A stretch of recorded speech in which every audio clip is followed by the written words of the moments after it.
This week's scenario is Close Quarters from the 2014 Steamroller packet. This scenario does consist of the Killbox Artifice effect and has two flags. The friendly flag, which can be dominated for 1 CP, or an enemy flag, which can be controlled for 1 CP or dominated for 2 CPs. First to 5 control points or caster assassination wins the game. Hey everyone, Polarbearcub here. So this list I've been thinking about for a really long time. I think it's a really good list that deals with a lot of scenario control, with the Stormwall being able to, shoot out a bunch of things long range. Tempest being able to take out single wound unit models, as well as Black 13. The Precursor's there to protect Haley and to kind of get in the mix. Hi everybody, this is Gaston. I'm here with you all today with Thornfall Alliance, leading by Lord Carver, Bringer of Most Massive Destruction. And I'm very excited to be back to playing minions. I definitely needed a break from my Protectorate after a nice long convention season, and I'm hoping that these guys will be exactly what I want.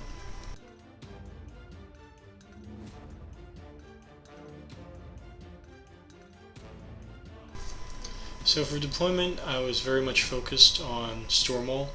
I'm playing up against P. Haley. It's going to be very ugly, very brutal. Not being able to run or charge for pretty much the whole game is going to hurt a lot. So I want to make sure that I have Brine and a Warhog there to face off against the Storm. I'll take them. I have another Warhog coming up the middle using those trees as cover, and the Roadhog on the flank.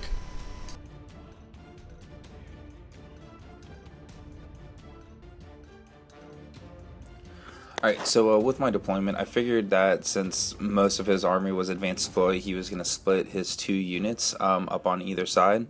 So I decided with the Stormwall on kind of one side of the board, I would put the Black 13 kind of close to that linear obstacle over there. Next to that, I was going to put the Precursor Knights relatively close to that flag that I could easily dominate on my friendly side. The reason for that was so that Precursor Knights, they could walk up there, they can shield Haley a lot of the way. I really love the Precursor Knights with the ability of Blessed, Power Plus Strength 12. They can't be affected by any type of spells, and whenever they charge, they can pop their mini feat. Power Plus Strength 12 with 4d6 damage is a lot of damage. It's gonna really hurt a model. After that, I put my Precursor Knights over to the side because I figured they by themselves could easily wipe out a unit. With Strangewayes in the list, I need to make sure that Strangewayes was kissing the Stormwall's butt the entire time. So when I deployed the Strangewayes, obviously I put them right behind. Journeyman I kind of put to the side. Thought was that Journeyman was going to put Arcane Shield up on Stormwall because it's very important to have Arcane Shield on Stormwall, and Haley would be putting it on Tempest Blazers, so if I need to drop it for the Tempest Blazers, it wouldn't be as big of an issue.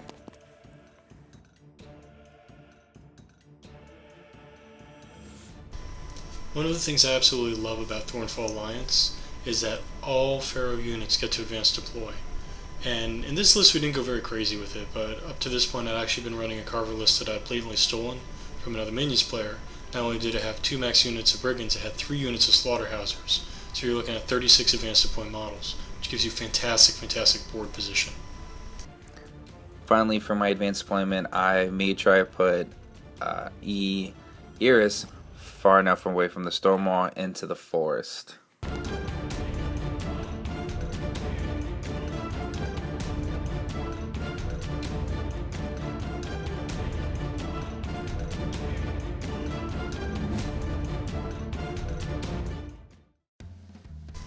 So I got turn 1, and what we're doing here is we're going to move both units of Brigands up. They are going to go ahead and they're going to dig in. The unit on the right that's facing off against the Black 13th is going to actually spread out a little bit more, because it turns out that Mage Storm actually is now blast damage, and so ignores that port of dig in.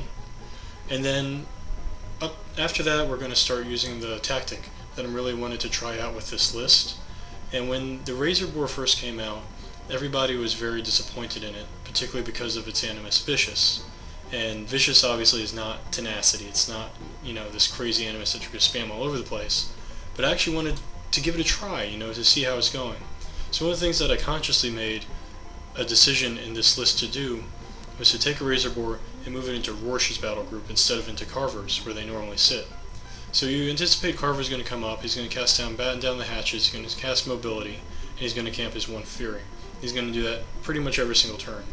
Yeah, the one Razorboar in his group, he can come up, he can cast Vicious on one of the other heavies. In this case, it looks like a Roadhog. And then when you have Rorsh and Brine go, you can now have that second Razorboar cast Vicious on a second heavy. Rorsh can cast it on a third heavy, because quite honestly, Rorsh isn't really doing anything with his Fury anyway. He more or less does diversionary tactics and camps it in order to not die. So the idea is that now I have these heavies that are all hyper-aggressive. They're armor 21, and they just punish you if you do shoot them, they punish you if you don't shoot them, and it's this way of getting the extra movement, particularly against a caster like P. Haley that shuts so much down. So I have this extra ability to get up the board, and then I have this ability to also survive as I'm doing it as well. And it's also a great disincentive to shoot me, because you're no damned if you do, damned if you don't position. That's the plan anyway, we're going to see how it works out.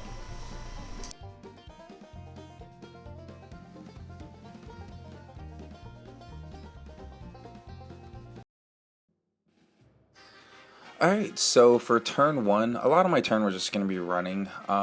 First I started by advancing the Black 13 up to that wall. That way that they get a good amount of cover. Actually, I only walked them up there. So I was trying to do some long shots with the snipe. Obviously that wasn't going to be able to work. Finally I activated Ryan. She shot out a Mage Storm. Ended up deviating to the 1 an extra 2 inches, so that kind of helped with a little bit of board control, kind of forcing them more into the inside, because if not, they would take a power 12 damage roll, which could possibly not be fun.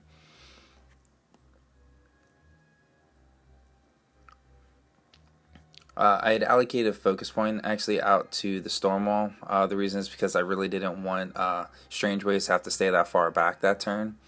So the Stormwall ran. Next, Journeyman walked up and she casted Arcane Shield onto the Stormwall.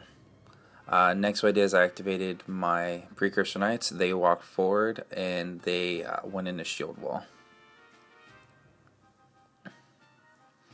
Now, I thought the Tempest Blazers might actually be able to shoot at some of his units this turn.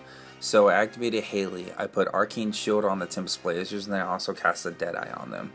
Reason for that is because they were defense 16 since they were dug in. I figured that speed 9 plus 10 inches of a shot, 19 inches off the board, there's a chance I could possibly get them.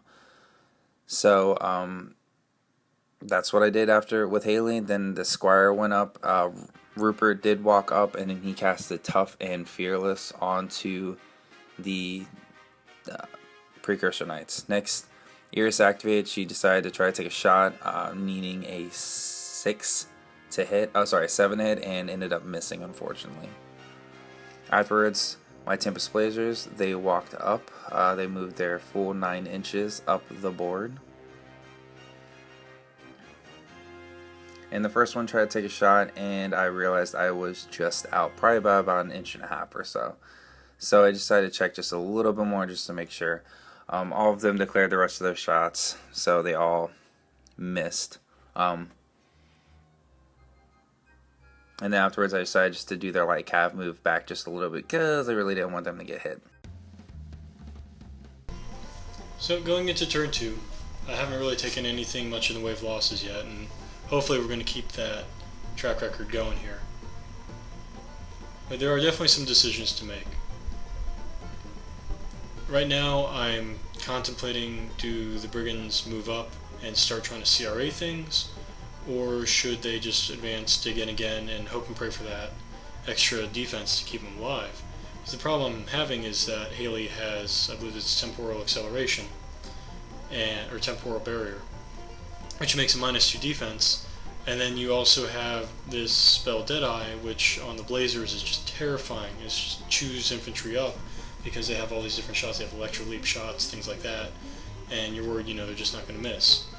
But the thing is that I'm not really certain that I can get anyone in range. He's unfortunately backed them up into the clouds, or not the clouds, I'm sorry, the forest. So that way I don't have line of sight. I might have line of sight to a corner one, but is that really going to get me enough advantage of maybe keeping a couple Brigands alive when I ordinarily would not be able to? So in that sense, that's the thought process going into just advancing, digging in, using Heroic Call. What we do have is quite nice, and actually made a bit of a mistake here, is we have the Roadhog lined up perfectly for Eiryss and a Blazer. In order to take advantage of that, however, we need to have the Roadhog be able to force and be within Carver's control area. Fortunately, there's a solo in my army that lets me do just that, and he's in here for this purpose, and that's Targ. So we're taking him, bringing him up. Unfortunately, he's going to be relatively sacrificial at this point, but he is just going to sneak his little butt right up there into the Brigand line as far up as he can. I'm just checking my control area, making sure that herding will be in play. Then Carver moves up. He's going to cast Mobility, and then he's also going to put Lightning Strike up on the Roadhog. Now here I made a mistake here. I should have activated the Razor Boar after the Roadhog because I wanted to put Vicious back up on it. However, I went ahead, I moved him, and I realized that if I put Vicious back up on him, I'm going to lose Lightning Strike. So that was just very much a blonde moment for me. But we have the Roadhog, he's going ahead, he's going full bore. He's charging Eiryss, he's assaulting, he's using the spray. And we're going to get her, we're going to get one of the Tempest Blazers. Obviously we're going to miss her, that's okay because we need to kill her with a melee attack. But we are going to boost to hit the Blazer. Sadly that missed. The good news is that the boost on Eiryss did hit, and so I am able to trigger Lightning Strike and scoot on back. This is where I needed to have, again, that order of activation issue settled with the Razor Boar now coming up, speed 8, and putting Vicious up there. So that's very much a mistake on my part, because I was expecting the Blazers are going to now retaliate, try to light that pig up. And I'm sorry, Carver did not cast Mobility, he cast Batten Down the Hatches. So here we have the Warhog just kind of advancing up into the woods. Then we're going to have the Razor Boar come up. You can put Vicious on the blue Warhog, who's then going to advance into the little pocket made by the Brigands. Brine is going to do something very similar. Rorsh is going to come up, and he actually already went, he dug in.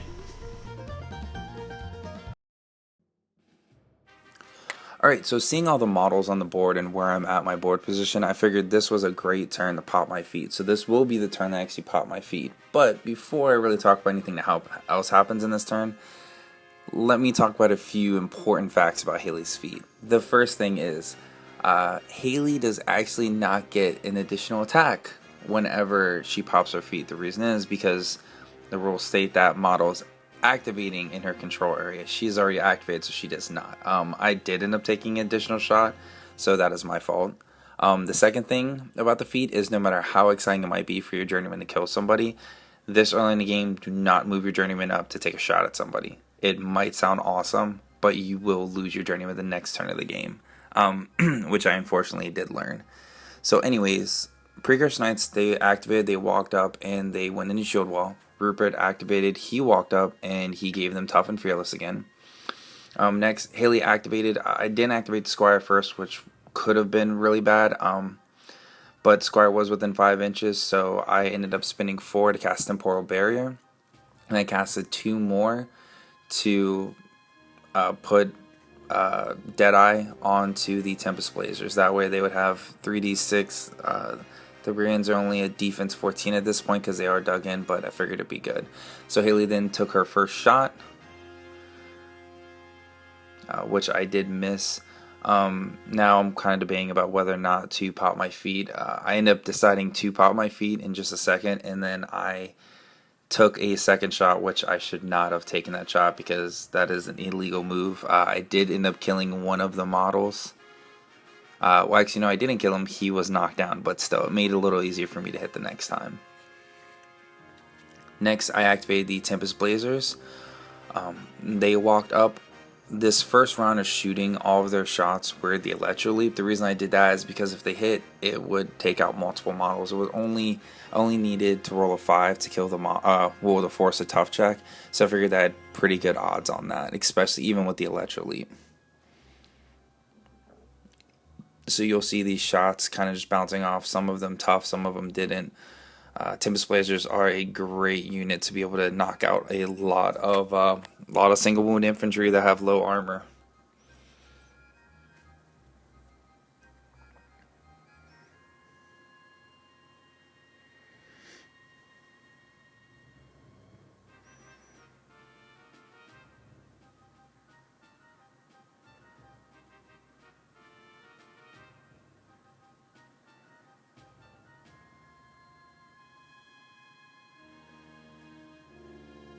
And here I'm kind of just choosing my shots on where to hit. Good thing is with a lot of these models knocked down, it makes it so I need to roll pretty much a 3 or better, or a 4 or better with 3d6.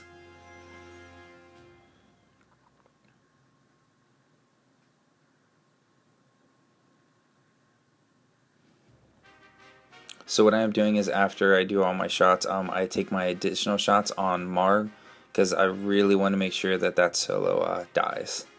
It did take a couple times to hit him, but after the 4th or 5th shot, I was finally able to hit him and kill him.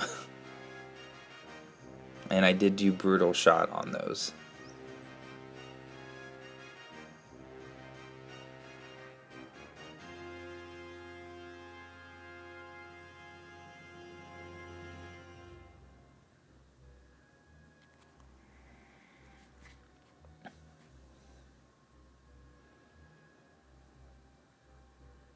Alright, so next what I did is I activated my Black 13. They kind of shuffled to get right up onto that wall.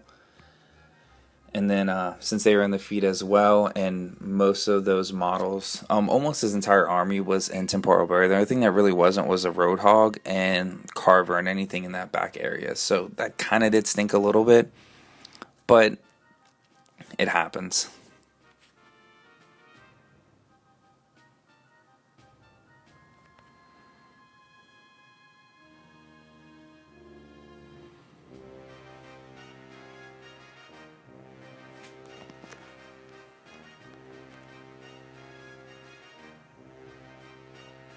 So nothing too exciting here, well, except the fact that I'm killing all of Gaston's models, which is pretty cool for the most part. Like I said, this list is really good at removing single wound infantry models and stopping a lot of charges. Where this list really hurts is a heavy armor multi-wound and a lot of beasts or jacks, which this Gaston's army has a really good balance of. Lots of single multi-wound models, single wound models, as well as a ton of beasts that do hurt a lot. It does make it a big challenge to deal with them more than one round.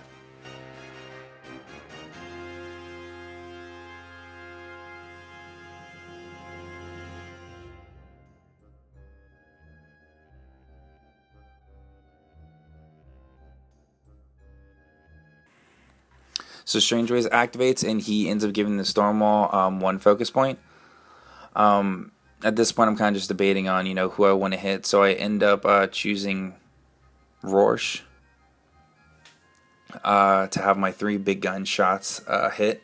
2 of the gnome ones, and obviously 1 from the extra feet. But before I do that, I end up moving the Squire up, and then this is where I got excited. I wanted to have the Journeyman take a couple of shots. So the Journeyman walked up a little bit too far, and there was a way that I could have fixed that by moving the Stormwall a little bit more over to the side, but I didn't think to, unfortunately.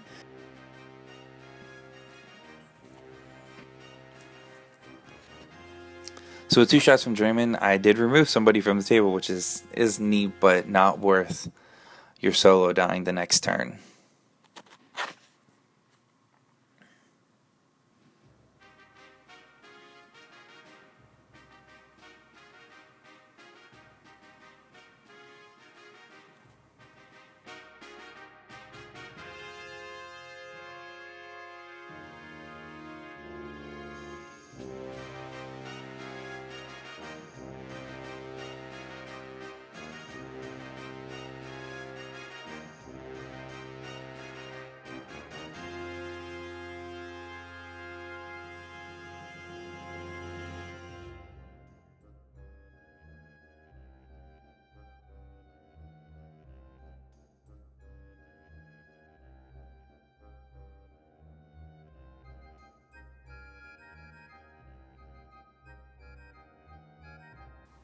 Alright, so I end up activating the Stormwall, and he kind of just turned to the side. I really should have moved him up and moved him in front of Journeyman, but again, I didn't, so shame on me.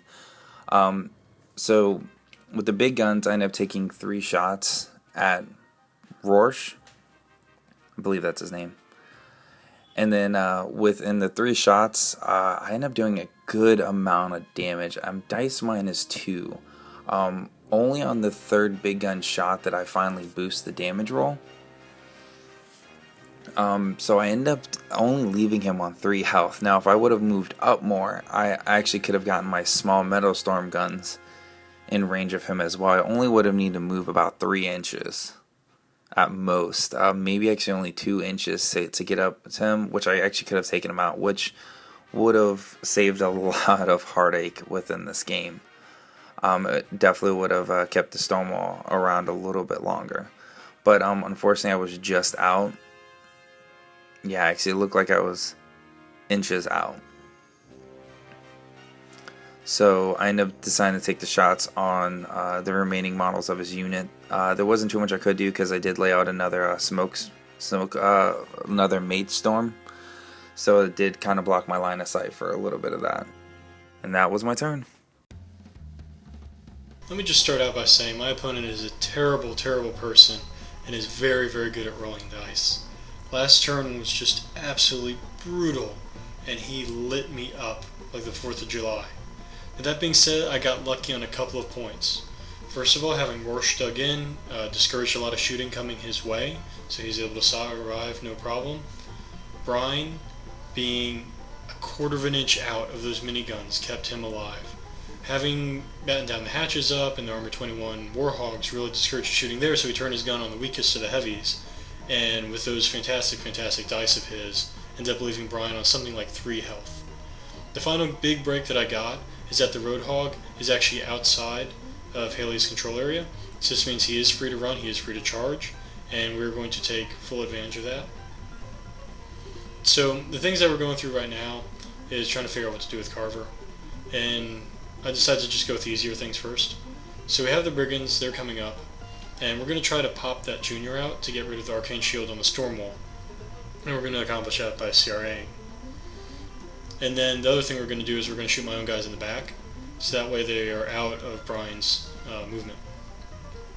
So they go ahead, they CRA, they hit it right on the dot, and they kill Junior, no problem there. And they CRA their companion in the back, hit him, kill him, and now they're going to go ahead and tough. Because, you know, why not do it that way?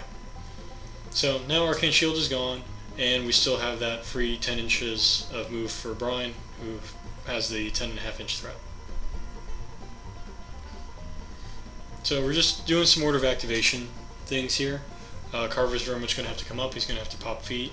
I'd like to get the free charge with Massacre on the Roadhog, but it's just, to do so would take Carver too far off to the left flank, and that just, I need him towards the right flank in order to be able to pop feet and catch a Stormwall within the feet, or catch the models attacking the Stormwall within the feet. So instead now we have the 2 Brigands, they're coming over, they're just doing a little CRA onto a Precursor Knight, I think the one at the end, but he does manage to make his tough check.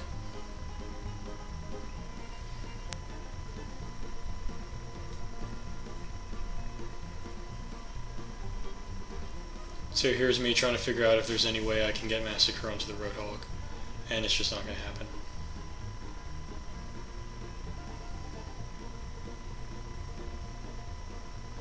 So instead we go with Mobility, batten down the hatches, also known as Carver's game plan for the entire game. And then he's going to go ahead, he's going to walk up into the woods to cancel out what batten down the hatches is doing to his defense, get a little bit of cover there, and he's going to pop feet. Next up, we're going to have the Roadhog. He's going to hurt himself for full bore, and this will give him a 12-inch threat range, 12.5, charging. And so he's going to assault that Precursor Knight right in the middle there. And he's going to use that spray to hit a lot of people, including Carvolo, the Squire, Haley, and 3 Precursor Knights. And naturally we're going to boost on Haley. And manage to hit her, which is awesome. So she's going to take that POW 12, she's going to be on fire. It's going to do about 6 damage to her. And he is going to be very, very unimpressed with me for doing that to his caster. And we're going to go ahead kill the charged target, not a problem though. We will miss the Squire, but we will ace Carvolo with, I believe, boxcars to hit him. Roadhog really did not like him. And with that, we're just going to start redirecting using Overtake in the feet. And this time he will not tough and gun down just a couple more Precursors.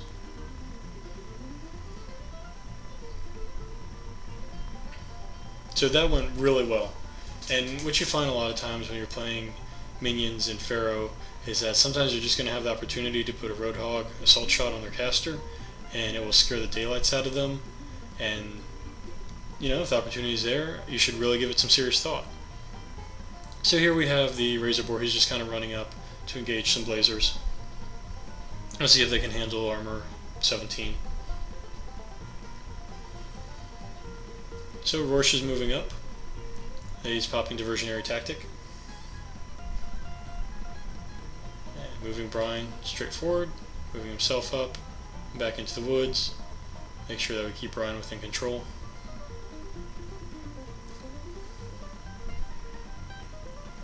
Then we're going to try to do something a little bit fun here that I seldom get to do. We're bringing the Warhog around, we're going to try to push Brine. So it's forced to push, it auto hits. We're actually looking up the rules for it because I have the memory of Goldfish. But unfortunately he fails his strength check. And Brine is not pushed. Because you figure, you know, a 6-inch advance is better than a 5-inch advance. So Brine's going to walk on up to Stormwall though. And he is going to go to town. And this was absolutely phenomenal. I could not have asked for better damage rolls with Brine. When it's all said and done with all the attacks and all the buying and everything, he will actually miss Stormwall once, but he will leave the Stormwall on 8 health. And when you're swinging at POW 15, POW 14, even as a Weapon Master, that's way better than expected. And he was absolutely a superstar here. No complaints at all. And you see he is going to town. He is Piggy of the Year.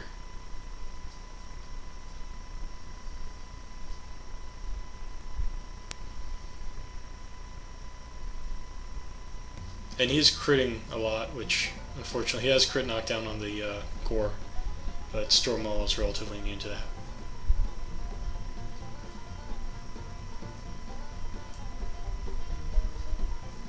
So measure my controller again, and see that the Warhog is just within walk and chomp range. Remember, he's got Pathfinder from mobility, so the woods are no problem.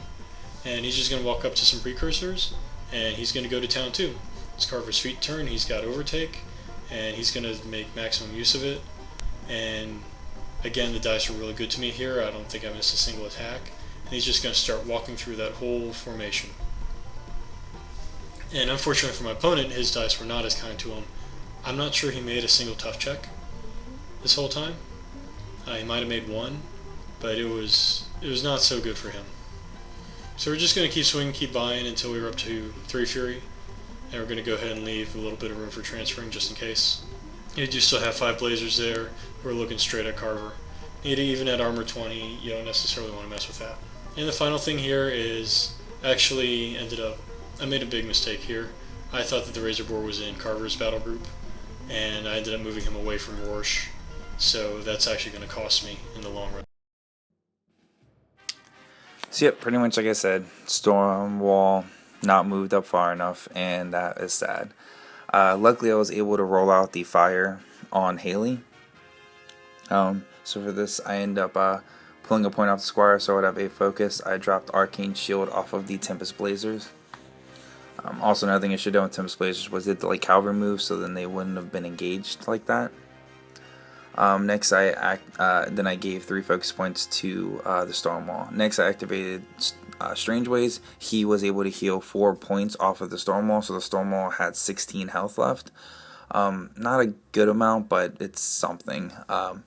It allowed me to have both my weapons back up, which I was going to use one to kill Rorsh and or Brine, whatever his name is, and then also to try to take out that Axer. Sorry, not Axer, the Warhog.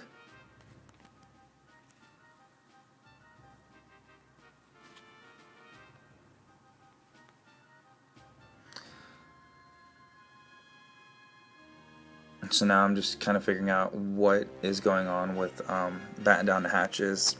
Armor 20 on most of his beasts are pretty heavy.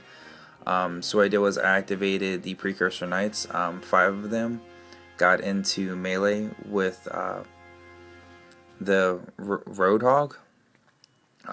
They pop their mini feat, so power plus string 12. They would be dice -5 because they have bless, so they really don't care about the batten down hatches. I got a little excited with my dice, so they kind of flew everywhere. Damage was spot on for this. Actually, with only 4 attacks, the Roadhog ends up leaving the table, which is very nice. Really solidifies the reason why I love Precursor Knights so much. Even without charging, going into shield wall formation, they were able to take out a Roadhog with just a couple of swings.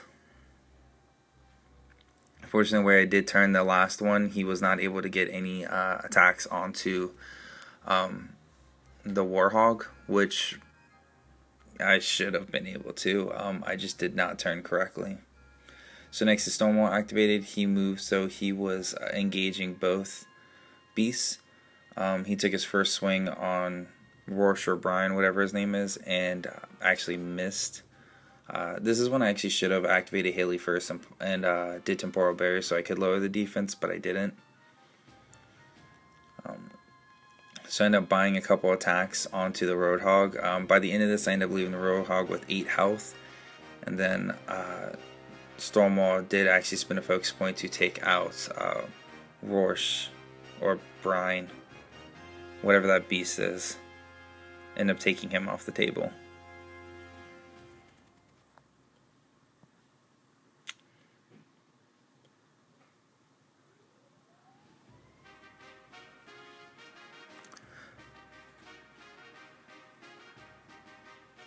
So now I'm kind of looking at Haley's stats. I was thinking about having her charge the Warhog, but there's just a lot of stuff that could get to me next turn that could end up hurting me without putting up Temporal Barrier. She'd only really have 1 good attack, possibly 2 on hitting him if I bought the second attack, but it would be dice -8 on both of them, one of them being boosted, the other one not being boosted. I just didn't think that was good enough odds. What I could have done was had the Black 13 move up and try to shoot the Roadhog, or actually have the Black 13 move up and shoot Brine at first in order to remove that beast from the table, or Rorsh, whatever his name is. So Haley ended up activating. She moved over to the side, kind of closer to the Tempest Blazers. She didn't move her full speed, which probably actually is a bad idea. Then she ended up doing Temporal Barrier. She took a shot at one of the Brigands and forced a chuff check, and he failed. And she kept herself with 1 focus on.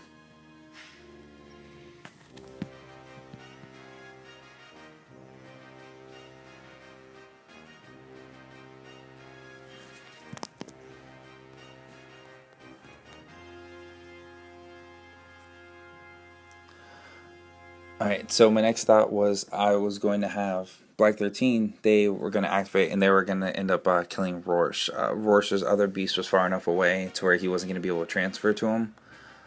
So all of them were going to take brutal shots. He was, even in the forest, I only needed a 5 to hit him because he was on a Temporal Barrier. Assuming all my dice rolls were pretty good, it was going to be relatively easy kills. And it did end up taking all 4 shots in order to kill Rorsh.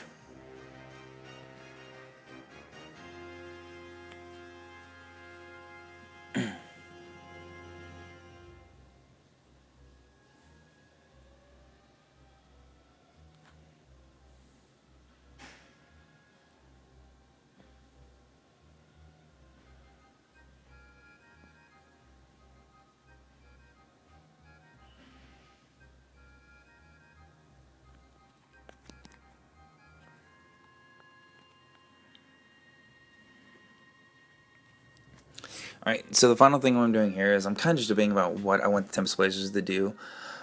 Even shooting against Carver, it really wasn't the best chances. It was dice -7 if I used the Blessed Shot, or dice -10 if I used the Brutal Shot. Both of them kind of equaled out in the end unless I was going to get a spike.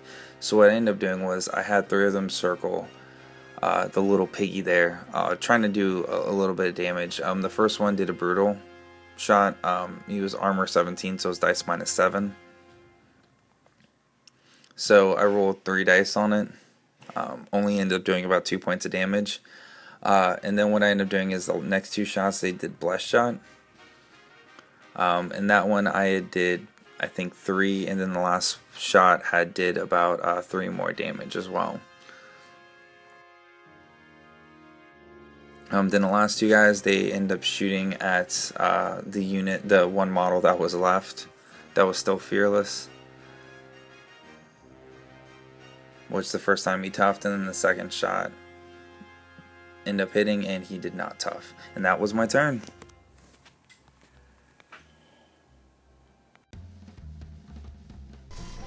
So again, I was mentioning at the end of the last turn that I got my razor boards confused, and that unfortunately cost me a Rorsh to the Black 13th, and that was very much a blonde moment, a mistake on my part, and that cost me something that could have been very avoidable. He could have been transferring damage to that little guy all day long, and that would have been phenomenal. But now, we're looking at things. Stormwall is functional, but very much within the danger zone. So we also have Haley's just so tantalizingly close to the front lines that I really want to try to do something to her and maybe finish this game right here. First, we're going to go up with the Brigands, the remaining ones. They're going to attempt to do a CRA on Strangewayes. Only one of them will be in, but it turns out that one of them who's in was incredibly motivated, and he destroys Strangewayes with 1 shot. So just making sure he is actually in range there. So, go Brigands! I may only have had 5 Brigands get to shoot, but the ones that did a great job. So we're activating Carver. He's casting mobility. He's going to walk on up, and you got this nice little line of Precursor Knights here between that Warhog and Haley, and he's just taking that shotgun, and he is blowing a nice spray 6 through them all. And up to this point, my dice have actually been pretty nice to me, and they are no longer nice to me. And he missed all 3 of those shots. However, he's got a double barrel shotgun. So he buys a second rate of fire, does it again, and this time we're just going to go ahead and boost. And he boosts, and he kills 2 out of 3 of them. And then he's going to use his last one to heal up that Warhog so that he's fully functional, because we're pretty much going to go for it at this point. So the other Warhog in the back, he is going to go ahead and use Aggression Dial, give himself +2 strength. He's going to walk on up to Stormwall. He's just going to start clobbering him with the cleavers. And I believe it takes all of 2 swings to finish him off.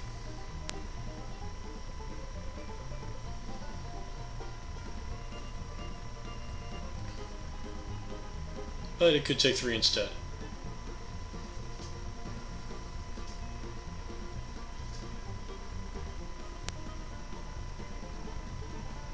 So with the final obstacle removed, we're just going to kind of go for it.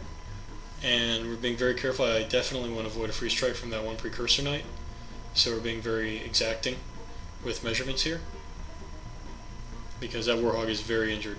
He had maybe about 8 health left, and only a couple in each column. But the Warhog is able to walk out onto Haley no problem. First attack, boosts with the tusks, looking for that crit knockdown, misses. The second attack connects. Go ahead and we boost the damage and finish her off. Thank you all for watching.